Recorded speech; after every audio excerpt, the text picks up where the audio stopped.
तो आज तीसरे चरण का मतदान सुबह 7 बजे से जारी है। शाम को 6 बजे तक समय है मतदान करने को लेकर। इसलिए स्वदेश न्यूज भी आप सभी से विनती करता है, रिक्वेस्ट करता है कि जिन्होंने अभी तक अपने मत का प्रयोग नहीं किया है वो अपने मत का प्रयोग करें। तकरीबन 11:35 हो गए हैं और उत्तर प्रदेश में 10 सीटों पर भी वहां पर मतदान चल रहा है। तीसरे चरण में उत्तर प्रदेश में 9 बजे तक के जो मतदान के आंकड़े हैं, मत प्रतिशत है, वो भी आपको बता देते हैं। ओवरऑल 9 बजे तक 11.13%। ये 9 बजे तक हम आपको आंकड़ा बता रहे हैं। 10 सीटों में जहां जहां मतदान अभी चल रहा है वहां के आपको क्षेत्र वाइज आपको आंकड़े बता दें। संभल में 9 बजे तक 14.71% वहां पर मतदान हो गया अभी तक। 9 बजे तक हाथरस की अगर बात करें तो 13.43% मतदान हुआ है। आगरा में 12.74% मतदान हुआ। फतेहपुर में 14.00% मतदान हुआ। एटा में 13.16% मतदान हुआ। फिरोजाबाद में 13.36% मतदान हुआ है। तो मैनपुरी में 12.18, बदायूं में 12.89, बरेली में 11.59। उत्तर प्रदेश में तो 7 मई, आज 7 मई जिस तारीख का हर कोई इंतजार कर रहा था तीसरे चरण को लेकर, अब मतदान सुबह 7 बजे से चालू है। 10 सीटों पर उत्तर प्रदेश में सबसे ज्यादा सीटें उत्तर प्रदेश से ही आती हैं। 80 सीटें यहां से। केंद्र में अगर जिस किसी को भी अपनी सरकार बनानी है उत्तर प्रदेश में उसे ज्यादा से ज्यादा सीटें जीतनी होंगी। तो तीसरे चरण का मतदान चल रहा है। उत्तर प्रदेश में 10 सीटों में मतदान है। चलिए इसी खास मुद्दे पर हम चर्चा करते हैं। लगातार सुबह से हम आपको अपडेट भी दिखा रहे हैं, हम अपने मेहमानों के साथ चर्चा भी कर रहे हैं। और हमारे साथ जो इस वक्त मेहमान जुड़े हुए उनका मैं आप लोगों से तारुफ कराया तो हमारे साथ हैं बीजेपी प्रवक्ता संतोष दुबे जी, सपा प्रवक्ता तारिक अहमद लारी जी और वरिष्ठ पत्रकार आलोक सोती जी। आप सभी मेहमानों को बहुत बहुत स्वागत है हमारे इस खास चर्चा में। सबसे पहले आलोक सोती जी, जिस तरह से हम आंकड़े दिखा रहे हैं 9 बजे तक के जो अभी आंकड़े सामने आए, ये कैसे आपको लगते हैं? क्या पिछले बार से बेहतर है या फिर कुछ कम है? और उम्मीद तो ये की जा रही है कि तीसरे चरण के जो मतदान है, जो प्रथम और द्वितीय चरण रहा है, उसमें पिछले बार के मुकाबले कम प्रतिशत रहा है, लेकिन इस बार उम्मीद की जा रही है ज्यादा रहेंगे। लेकिन जो ये प्रतिशत सामने आ रहे हैं, आप इससे कितने संतुष्ट हैं? 9 बजे तक का जो आंकड़ा है वो 11.13%।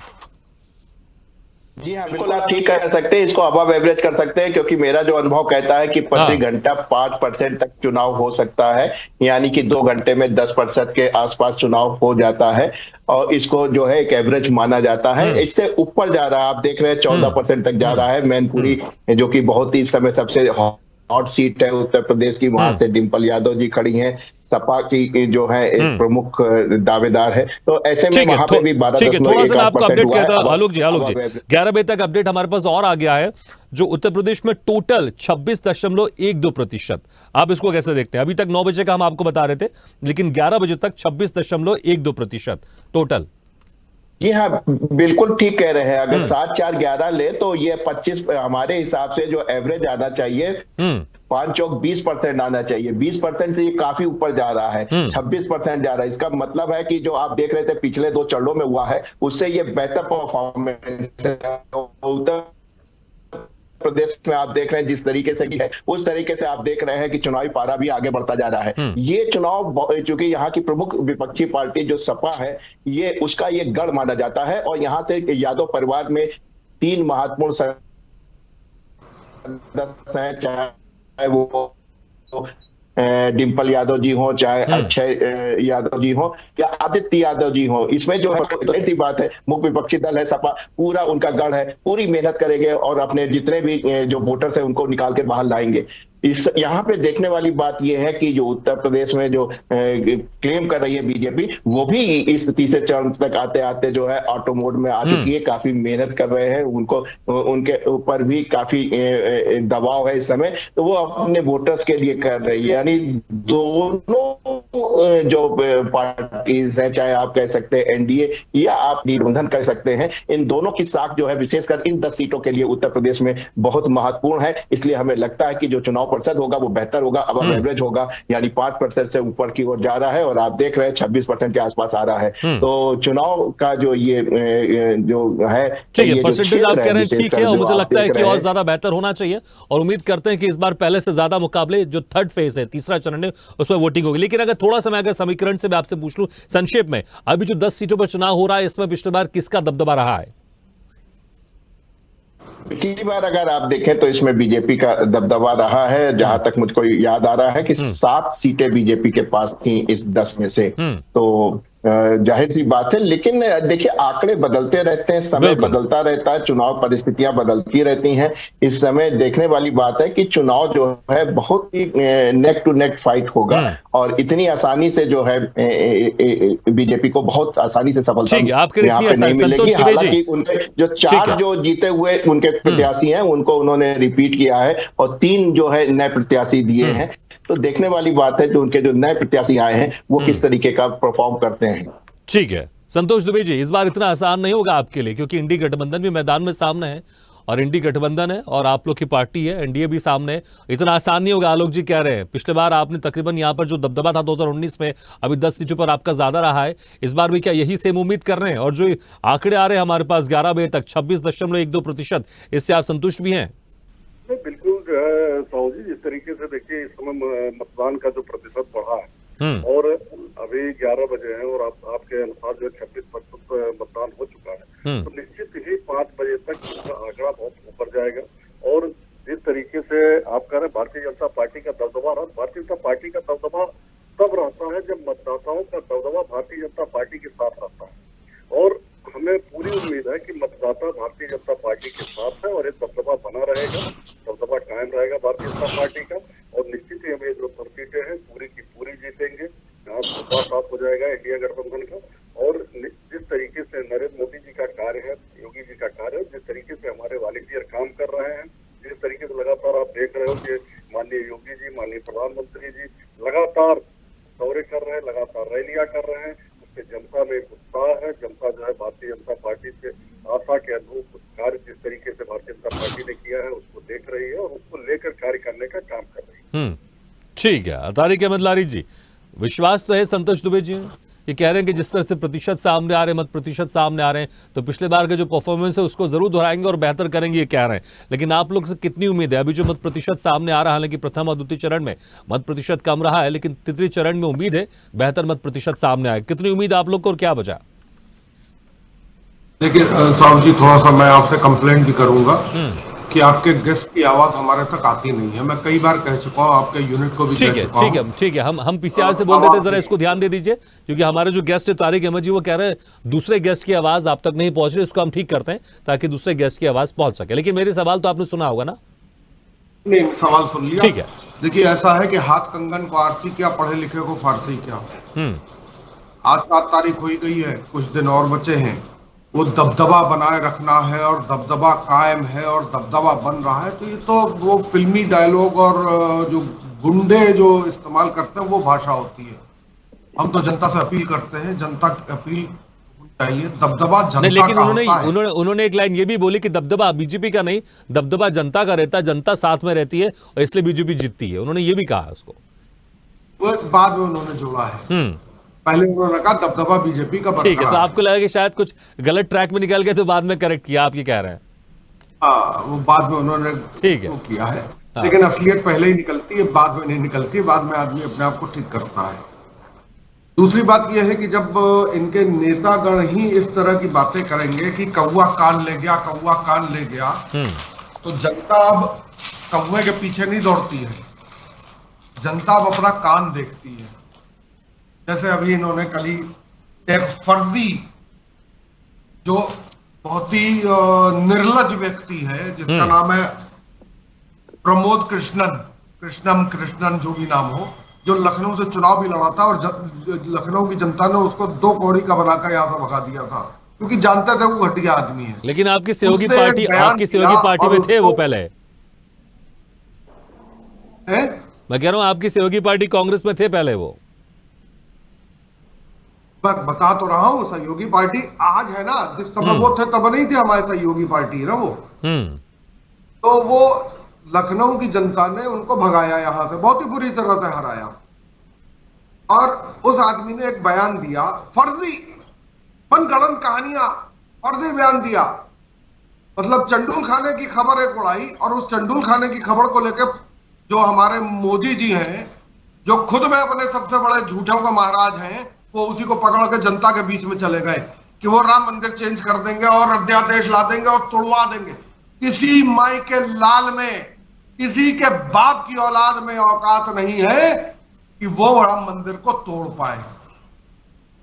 तोड़ेंगे तो यही तोड़ेंगे, बम से उड़ाएंगे तो यही उड़ाएंगे, बाकी कोई नहीं उड़ाएगा।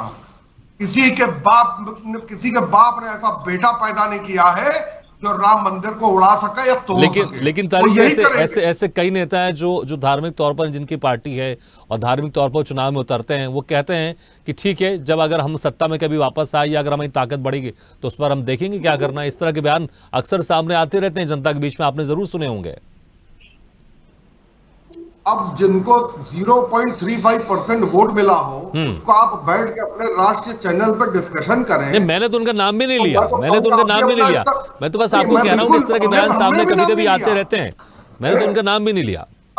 हमने भी नाम नहीं लिया। हम कह रहे हैं कि 0.35% वाले को बैठकर आपका राष्ट्रीय चैनल अगर डिस्कस करे तो मैं तो आपको भी उस स्तर का समझूंगा। हम डिस्कस नहीं कर रहे हैं, हम आपको जानकारी बता रहे हैं। हम कह रहे हैं, देखिए प्रवक्ता आप हैं, मैंने जैसे उसको लाइन जोड़ा है और मुझे लगता है, देखिए तारिक अहमद सुनिए, मैं इसमें एक लाइन जोड़ना चाहूंगा, मैं एक लाइन जोड़ना चाहूंगा। देखिए, पार्टी छोटी हो बड़ी हो, राष्ट्रीय स्तर की पार्टी हो, राज्य स्तरीय की पार्टी हो, मुझे लगता है कि सबको हमको समान सम्मान देना चाहिए। कोई छोटा बड़ा नहीं होता लोकतंत्र में। अगर कोई निर्दलीय भी खड़ा हो रहा है, हमको भी उसको सम्मान देना चाहिए। नहीं तो मैं आपसे वही कह रहा हूं, इसलिए सबका हम सम्मान रखें। ठीक है, चलिए कंटिन्यू कीजिए। पहले मेरी बात कंप्लीट करने दीजिए। ठीक है, पहले आप उनको धार्मिक नेता, धार्मिक आधार पर पार्टी की बात कर रहे हैं, तो जहां 18% आपके मतलब ये बीजेपी और इनके हिसाब से, मेरे हिसाब से कम 30% मुसलमान वोट है, वहां 0.35% वोट मिला इस बंदे को। उसको खुद के उसके धार्मिक लोगों ने उसको नकार के लतिया के भगा दिया था यहां से। आप कहां धार्मिक? ठीक है, चलिए अपन आज की 10 सीटों में बात करते हैं। आपको क्या लग रहा है, जो अभी 10 सीटों में मतदान हो रहा है, इसमें कितनी सीटों में आपको लग रहा है कि सपा यहां पर मजबूत स्थिति में है?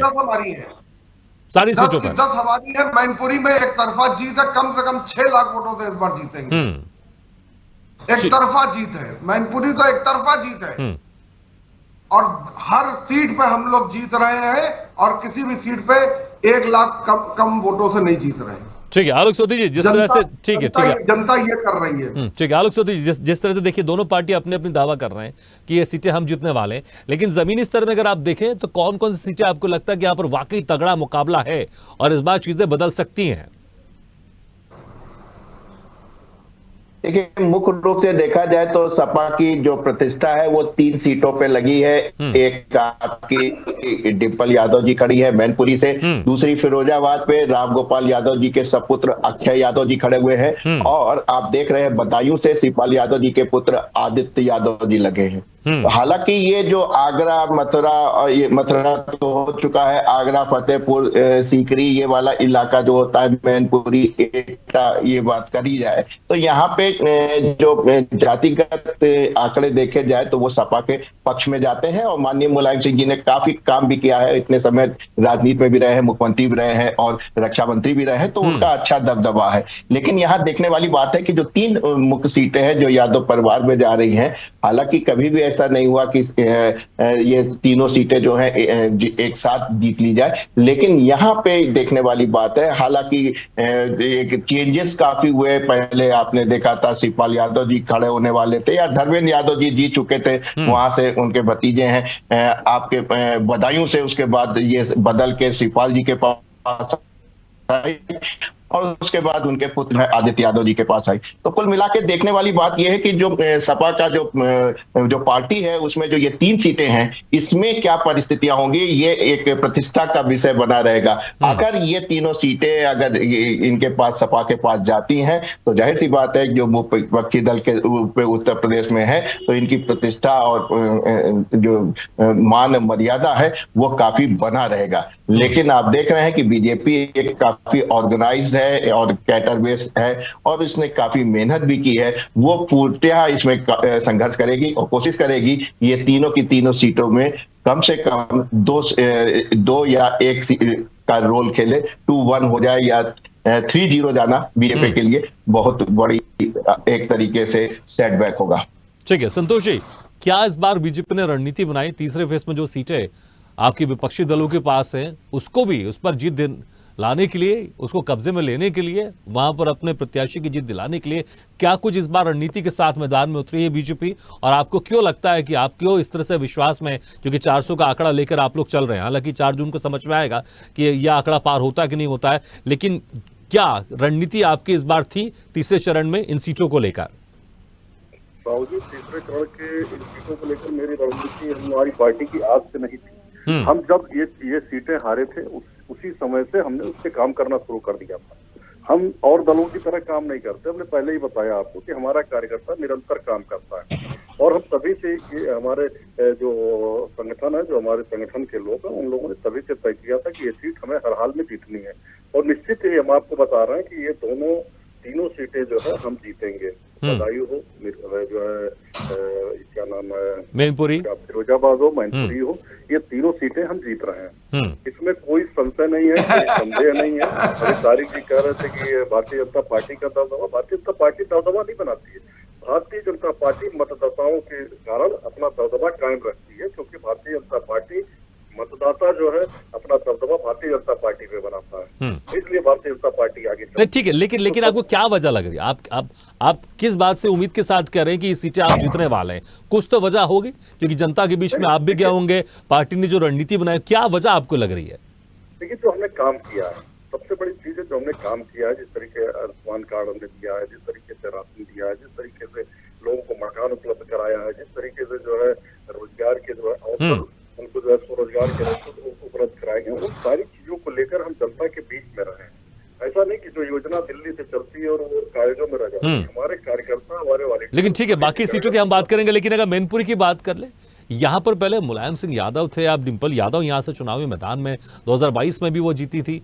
तो यहाँ पर देखिए, ये मुझे लगता है कुछ सीटें ऐसी हैं कि अगर आप कह रहे हैं विश्वास के साथ, तो थोड़ा सा इसमें विश्वास में लगता है शायद पता नहीं पूरा होगा कि नहीं होगा, लेकिन ये बड़ी मजबूत सीटें, बड़ी मजबूत गढ़ माना जाता है सपा का। साहू जी, देखिए, जब नेताजी माननीय मुलायम सिंह जी जिंदा थे, तो मुलायम सिंह जी निश्चित ही एक बड़े नेता थे, एक बड़ा उनका कल था, लोग भी उनका बहुत सम्मान करते थे। तो ऐसी स्थिति में मुलायम सिंह जी का जो कद था, उस कद के आगे निश्चित ही हम कोई प्रत्याशी खड़ा करते, चुनाव हारता ही था। लेकिन जो प्रत्याशी समाजवादी पार्टी का है, वो उसका ना कोई कद है, ना कोई उसका अहदा है, और ना ही उसने कोई ऐसा कार्य किया है जनता के बीच में। तो उन बातों को लेकर हम जनता के बीच में है। देखिए, मुलायम सिंह की बात, ठीक है, समय कम है, बस तारिक जी क्लास कमेंट मैनपुरी को लेकर बात कर लेते हैं। संतोष जी कह रहे हैं कि जब तक मुलायम सिंह यादव खड़े रहते थे यहाँ पर, तो बड़े नेता थे, इसलिए हमारे प्रत्याशी हमेशा हार जाते थे, लेकिन अब डिंपल यादव यहाँ पर है, तो ज्यादा उनको लगता है कि आसान है। संक्षेप में, नेताजी की डेथ के बाद ही उपचुनाव हुआ था, तो उसमें इन लोग की जमानत जब्त हो गई थी। डिंपल यादव जी लाखों 3-3.5 लाख वोट से जीती थी। इस बार तो आम चुनाव है, आम चुनाव में और इनके खिलाफ है, क्योंकि इन लोगों ने कोई काम ही नहीं किया है। काम तो करें। अभी पूछे मोदी जी ने क्या किया, कहेंगे राम मंदिर बनाया, वो कोर्ट के आदेश से बना। मोदी जी ने क्या किया, वो चंद्रयान पहुंचा दिया, वो इसरो लोगों का काम है। मोदी जी ने क्या किया, वो पाकिस्तान में घुस के मारा, तो वो तो आर्मी का काम है। आपने क्या डेवलपमेंट किया वो बताइए, कितनी यूनिवर्सिटी बनाई? लेकिन मुझे ऐसा लगता है आपकी बात से, मुझे लगता है कि सरकार सिर्फ एक रोडमैप तैयार करती, नीति बनाती है। मुझे नहीं लगता कि प्रधानमंत्री नरेंद्र मोदी जाकर कोई कंस्ट्रक्शन करेंगे, रोड बनाएंगे, ब्रिज बनाएंगे, या फिर मुख्यमंत्री भी नहीं करेंगे। उनकी नीति बनानी होती है। ठीक है, अब जनता देखेगी कि किसने क्या काम किया। 4 जून में इसका फैसला सामने आ जाएगा। बहुत बहुत शुक्रिया आपसे मेहमानों का, संतोष दुबे जी, तारिक अहमद लारी जी और आलोक सोती जी, बहुत बहुत शुक्रिया हमारे इस खास चर्चा में शामिल होने के लिए। तो हमने 11 बजे तक आपको प्रतिशत बताया, 26.1% उत्तर प्रदेश में मतदान हो चुका है। और स्वदेश न्यूज लगातार आप लोग से विनती कर रहा है कि आप लोग घर से बाहर निकलिए और अपने मत का प्रयोग कीजिए, और इस बार जो मत प्रतिशत है पिछले बार से भी ज्यादा होना चाहिए, यही उम्मीद है।